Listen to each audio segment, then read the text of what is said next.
This is the practice test for fractions, and we're working on number 15, and it says to simplify or to find the answer for this following expression: 1/5 plus 2/9 times 3/10.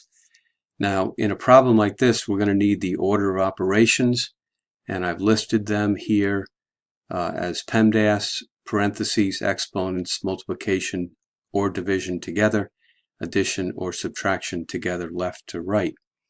So as we look at this expression here, we notice we have no parentheses and we have no exponents. So our first step is going to be multiplication or division, left to right.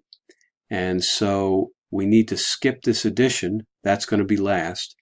Our first step is going to be this multiplication of 2/9 times 3/10. And that's what I've set up here, 2/9 times 3/10.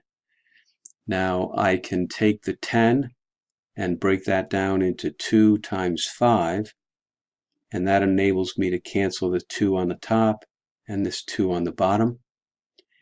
And then I also notice with a 9 on the bottom here, I can break that down into a 3 times a 3, and then I'm able to cancel a 3 on the top and a 3 on the bottom. And now I multiply my top numbers, and I really have ones here on these two top numbers. 1 times 1, I'm going to have a 1 left up here. On the bottom, I have 3 times 5 is 15. So this piece here is now 1/15, and I'm going to add that to the 1/5. And that's what I've set up down here, 1/5 plus 1/15. Now, whenever I add or subtract fractions, I need a common denominator. And my common denominator here is going to be 15. The bottom fraction is already has 15 as a denominator.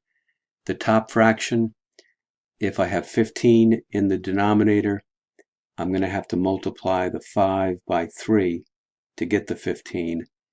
And if I multiply the bottom number by 3, I do the same on the top, and I have 3/15. And now with the common denominators, I can add my numerators. 3 plus 1 is 4, and my final answer is 4/15. Now, if you were to plug this into your calculator, just like this, and hit the equal sign, you would get 4/15 as your final answer.